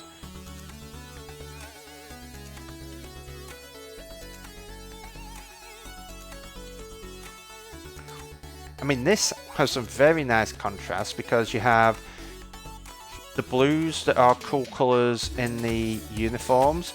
You have all the blue glows here, but all up at the top and around here, it's all warm colours. So it's like you've got a cool colour at the bottom and a warm colour at the top on the Discovery Bridge. So yeah, they're all pretty well,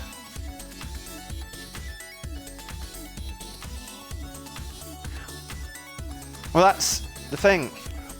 You see lighting played with. I mean, you don't see a huge amount in terms of like glossiness and stuff like that. It would be nice to see if I could get some of a glossy look on some parts of it, just to get a few reflections of. I mean, I can't go like full real-time ray tracing stuff like that, but getting a few effects in where it's just a little bit of like glossy textures and stuff like that in, would fit really well with a futuristic theme and stuff where you can change the lights. But like I said, that's why I'm going for the white and grey and black base colour scheme, because then you just add the accent colours. I mean, in a way, you also have that on the Mac. Everything is whites and greys. Grey, grey, white text, but you have the accent colours here.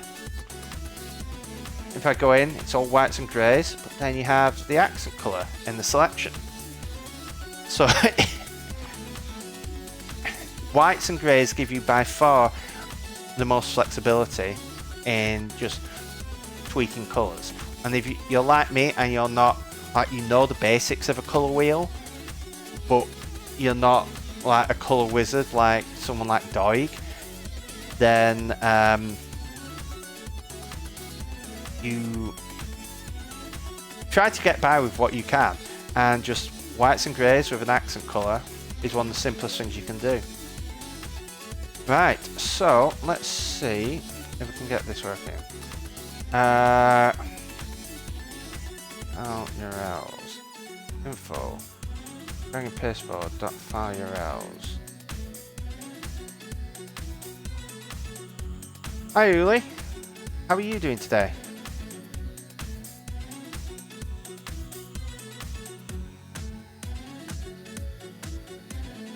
Right, so if, oh, we don't need to do that. And here, closest node .drop URLs and to index with a model controller.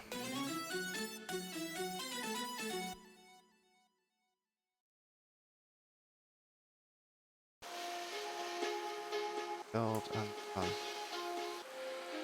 Ooh, thanks for resubscribing, Uli. It's much appreciated. 4 months. Wow, have I really been doing this for nearly 4 months now? Yeah. I've been doing this for quite a while. Alright, now you've subscribed, let's see if this works. Oh, have I forgotten to do... Oh. Oh, it's registered for file URLs.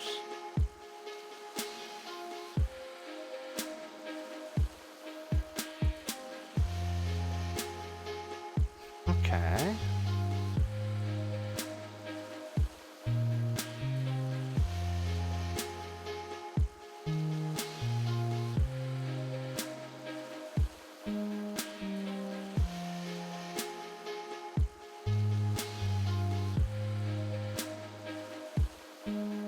Got an error there.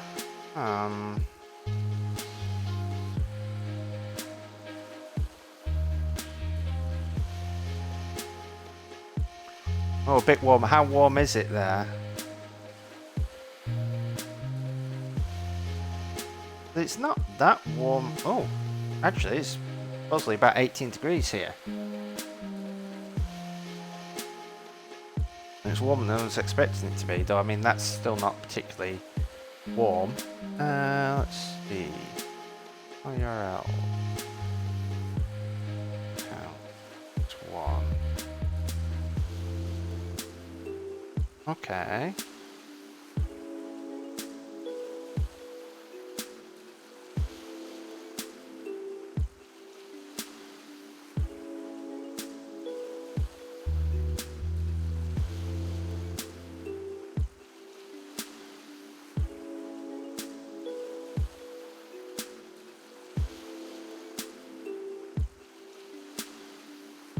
Okay, well, I have realised one thing that we've done wrong here on the track file manager.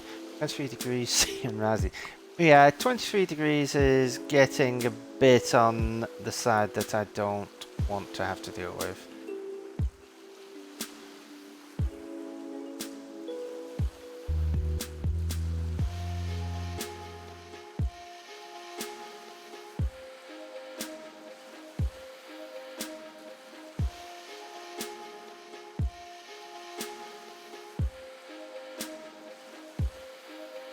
Directory folder.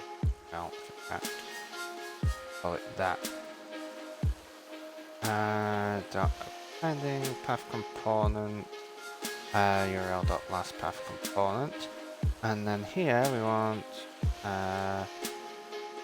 if file manager path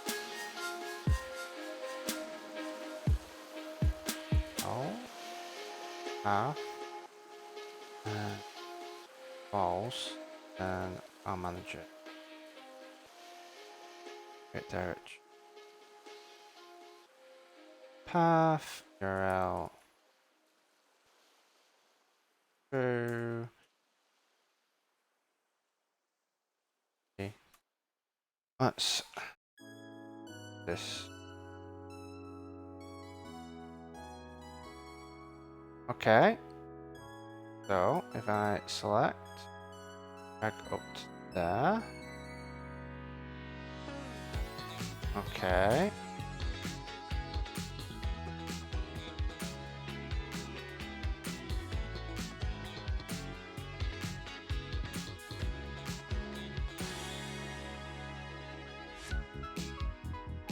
I don't want it in the containers.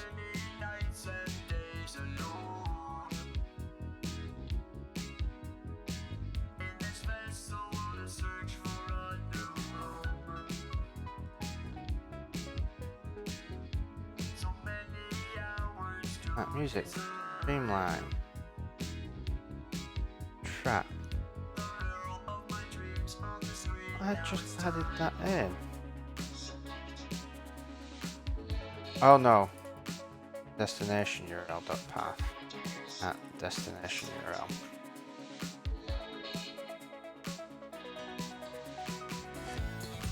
So drag that over.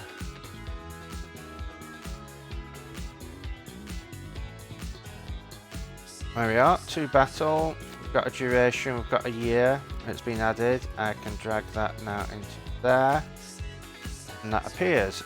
So, let's drag out Starlight Brigade.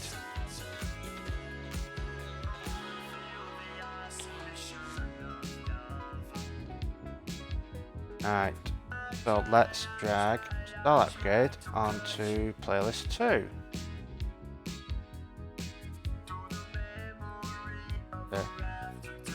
That, well, Starlight Brigade is in. Still need to tweak some stuff, but work together through time. Starlight Brigade.